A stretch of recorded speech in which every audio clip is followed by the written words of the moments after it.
જય જવાન જય કિસાન મિત્રો, આજે આપણે ખાસ બે ટોપિક ઉપર વાત કરવાની છે અને ખાસ કરીને આંબાના બગીચાની અંદર કે પહેલો ટોપિક એવો છે કે ભાઈ જેને ફ્લાવરિંગ એટલે કે ઠોહા દેખાઈ ગયા અથવા તો મોર આવી ગયા હોય તો એને કઈ કઈ કાળજી આંબાના બગીચાની અંદર લેવી જોઈએ.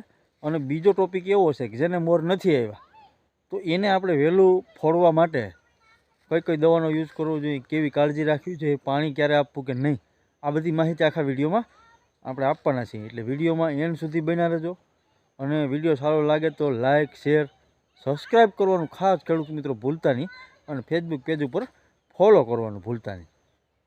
હવે આપણે પહેલાં સ્ટેપની વાત કરીએ ખેડૂત મિત્રો કે જેને મોર આવી ગયા હોય, જેને 11 મહિના કે અત્યારે કોઈને ફૂટિંગ ચાલુ હોય 12મામાં, તો જેને મોર આવી ગયા હોય એને ખાસ કાળજી શું રાખવાની છે કે પહેલો નંબર કોઈને ઠોહા દેખાણા હોય. આપણે પહેલાં સ્ટેપ બાય સ્ટેપ લઈએ એટલે ખેડૂત મિત્રો ધ્યાનથી બધું સમજાઈ જાય એટલે કોઈ સ્ટેપ મિસ ન થાય.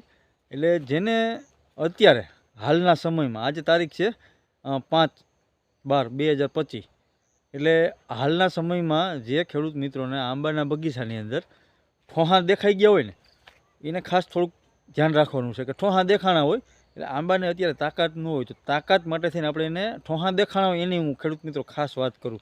આ ધ્યાનથી વિડીયોને સાંભળવો, નહીંતર પછી આમાં શું છે કે સમજવામાં ફેર થાય તો ઉલટું થઈ જાય. એટલે જેને ઠોહા અત્યારે દેખાણા હોય એને જ પાણી આપવાનું છે. જેને કાંઈ નથી દેખાણું, ઠોહા નથી દેખાણા, મોર આવી ગયો એને પાણી આપવાનું ખાસ ખેડૂત મિત્રો નથી. જેને ઠોહા દેખાણા હોય એને પાણી આપી દેવાનું છે. એટલે આંબાને જે તાકાત ઘટતી હોય એ પૂરી થઈ જાય ને ઠોહો એકદમ મોરના રૂપમાં નીકળી જાય ને ઝડપથી આપણો મોર નીકળી જાય. હવે જેને મોર આવી ગયા છે 11 મહિના કે 12મા મહિનામાં અત્યારે ફૂટિંગ થઈ ગયું છે, ફ્લાવરિંગ આવી ગયું, તો એને કઈ કઈ કાળજી રાખવી જરૂરી છે? તો કે જેને મોર આવી ગયા છે એને હવે ખાસ પાણી આપવાની જરૂર નથી, આગળ પાણી આપવું નહીં. જેને મોર આવી ગયા હોય હું એની ખાસ ખેડૂત મિત્રો આ વાત કરું છું. એટલે ધ્યાનથી સાંભળવું આમાં, નહીંતર પછી આમાં શું છે કે સમજણ ફેરના કારણે તમારે મને કોમેન્ટ કરવી પડે ને પાછું હું કોમેન્ટમાં જવાબ આપું અથવા તો ઉલટું થઈ જતું હોય. એટલે આપણે નિરાતે વિડીયો સાંભળવો એટલે આખો આપણે ખ્યાલ આવી જાય. હવે જેને મોર આવી ગયા હોય ને એને ખાસ એક વસ્તુનું ધ્યાન રાખવાનું છે કે પાણી આપવાનું નથી આગળ. હવે એને કાળજી કઈ કઈ રાખવાની છે? તો કે ખાસ કરીને મોર આવી ગયા હોય એટલે એને દવાનો છંટકાવ એક મારી દેવાનો છે. કારણ કે નહીંતર પછી જો મધ્યો એમાં હાવી થઈ જાય ને તો મોરને આખો ખાઈ જાય અને કેરીમાં રૂપાંતર નહીં થાય, એટલે કે મગ્યો નહીં બંધાય. તો એના માટે ખાસ છે ને જે ખેડૂત મિત્રોને મોર આવી ગયો હોય એને ખાસ તો એક પહેલી દવા, એક મેન દવા તમે ખેડૂત મિત્રો લખી લેજો કે જે ઇમિડા ક્લોરફિટ 70% આવે છે, પાવડર ફોર્મમાં આવે છે, લિક્વિડ ફોર્મમાં આવે છે. ઇમિડા ક્લોરફિટ 70% આ ખાસ એક દવા લઈ લેવાની છે. અને સાથે સાથે તમારે કોઈ પણ ઈયળનું નાનું કન્ટેન લઈ લેવાનું છે અને એક ફૂગનાશક કોઈ પણ લઈ લેવાનું છે. ફૂગનાશકની અંદર ધારો કે તમે કોઈ પણ ફૂગનાશક લઈ શકો, પણ હું તો જે સસ્તી દવાઓ એનું નામ આપું એટલે કાર્બનડાઇઝમ, મેકોજેબ છે, આવો તમે કોઈ પણ સામાન્ય કન્ટેન લઈ અને જેને મોર આવી ગયા હોય એને ખાસ આ દવાનો છંટકાવ કરી દેવો. કારણ કે અગાઉથી જો મધ્યાનું નિયંત્રણ કરવામાં નહીં આવે તો તમારા મોર પણ ફેલ થઈ જાય અને ફૂલખણી થઈ જાય. આ ખાસ ધ્યાન રાખવાનું છે. અને અત્યારે જો કે ઠાર 2-4 દિવસ આવ્યો તો પછી નથી આવ્યો, પણ ઠાર ઝાકર તો નથી આવતી, પણ ઠાર આવતો હોય તો એવો પ્રશ્ન થતો હોય કે ઠારના કારણે પણ મોર તમારો ફૂલખણી થઈ જાય. અને બીજું જેને મોર આવી ગયા હોય એને ખાસ એક ધ્યાન રાખવાનું, દવાનો છંટકાવ કર્યા પછી ખાસ તમારે ખેડૂત મિત્રો જેને મોર આવી ગયા હું એની વાત કરું કે મોર આવી ગયા હોય, લાંબા લીંગડા થઈ ગયા હોય અને એમાં જ્યારે ફૂલ ખીલે એક તમારે ખાસ ધ્યાન રાખવાનું છે. મોરની અંદર જ્યારે ફૂલ ખીલવા માંડે કે હવે ફૂલ ખીલા છે, આપણે દેખાય બધા મોરમાં ફૂલ ખીલવા માંડી ગયા, ત્યારે તમારે એમાં 20-20-0-13 ખાતર નાખી આંબા દીઠ 500 ગ્રામ કે 200 ગ્રામ અથવા 300 ગ્રામ કે વધીને 500 ગ્રામ આંબા દીઠ નાખી અને પછી પાણી આપવાનું છે.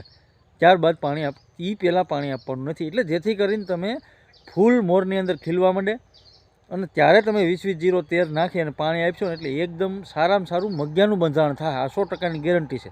મેં આનો યુઝ દર વર્ષે હું કરું છું 20-20-0-13નું, જે સરદારનું આવે છે. એટલે આનું રિઝલ્ટ તમને સારું મળશે, એટલા માટે હું તમને ભલામણ કરું છું.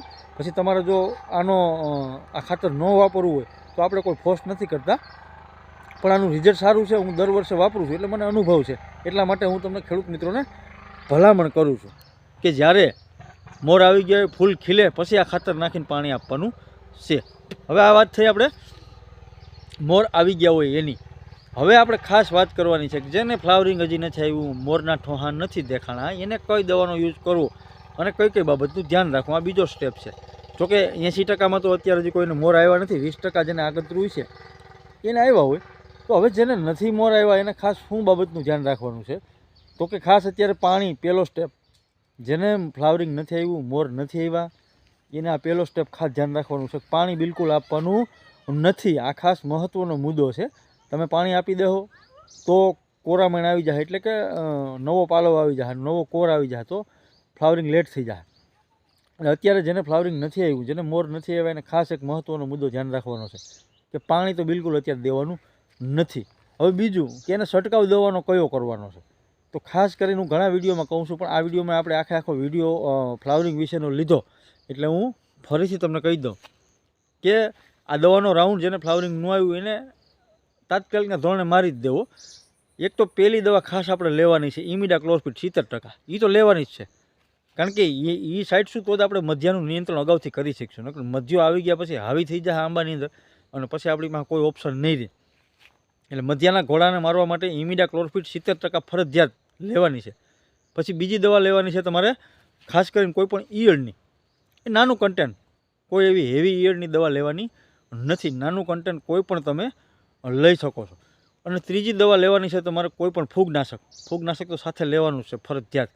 અને ચોથી દવા લેવાની છે સાયફરમેથિન. આ ફરજિયાત જેને મોરનો આવ્યો હોય એની હું વાત કરું, સાયફરમેથિન ફરજિયાત લેવાનું છે.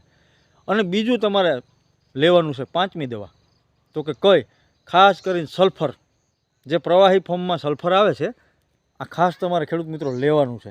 આ 5 પહેલી દવા આપણે લેવાની છે ઇમિડાક્લોપ્રિડ, બીજી દવા તમારે લેવાની છે કોઈ પણ ઈયળનું નાનું કન્ટેન્ટ, ત્રીજી દવા તમારે કોઈ પણ ફૂગનાશક લેવાની છે, ચોથી દવા તમારે કોઈ પણ, એટલે ટૂંકમાં કોઈ પણ કંપનીનું સાયફરમેથિન લેવાનું છે, અને 5મી દવા લેવાની છે ખાસ જે આપણે સલ્ફર, પ્રવાહીના રૂપમાં સલ્ફર આવે છે, આનો તમારે યુઝ કરવાનો છે. આ બધી દવા નોર્મલ છે. 5 દવા છે એટલે તમે ખેડૂત મિત્રો એવું ન વિચારતા કે ભાઈ તો બહુ મોંઘી આવતી છે, ડોઝ હેવી થઈ જાય. હાવ સામાન્ય દવા છે, એટલે કે સસ્તા ભાવની દવા છે અને આનું કામ બહુ બેસ્ટ છે. એટલે જેને ફ્લાવરિંગ, જેને મોર નથી આવ્યા એને આ દવાનો રાઉન્ડ અવશ્ય ખેડૂત મિત્રો અત્યારે મારી દેવો, જેથી કરીને આપણું ફ્લાવરિંગ હજી ન આવ્યું તો પણ 12મા મહિનાના એન્ડ અથવા તો પહેલા મહિનામાં આપણું ફૂટિંગ આંબાની અંદર થઈ જાય, એટલે આપણને સારો બેનિફિટ મળે. નહીંતર પછી ફૂટિંગ ન આવે, નીકળો કોર આવે તો આપણે નુકસાનીમાં જઈએ. એટલે ખાસ આ એક મહત્ત્વની વાત ખેડૂત મિત્રો મેં હતી એ કરી. અને જેને ખાસ એક મુદ્દો ખાસ ખેડૂત મિત્રો ધ્યાન રાખજો કે જેને ફ્લાવરિંગ નથી આવ્યું એને કોઈ પણ ભોગે પાણી દેવાનું નથી. જો તમે પાણી આપશો ને તો કેવું થાય કે નવો કોર આવી જાય, નવો પાલવ આવી જાય, તમારું બધું મહેનત પાણીમાં જાય. એટલે ખાસ કરીને પાણી આપવું નહીં. એટલે ખેડૂત મિત્રો આ આપણી વાત હતી કે જેને ફ્લાવરિંગ આવ્યું અને જેને ફ્લાવરિંગ નથી આવ્યું એને કઈ કઈ બાબતનું ધ્યાન રાખવું જોઈએ. આ વિડીયોની અંદર મેં વિસ્તારથી ખેડૂત મિત્રો સમજાવ્યું. વિડીયો સારો લાગે લાઇક, શેર અને સબસ્ક્રાઈબ કરવાનું ભૂલતા નહીં. જય ગૌ માતા, જય જય ગરવી ગુજરાત.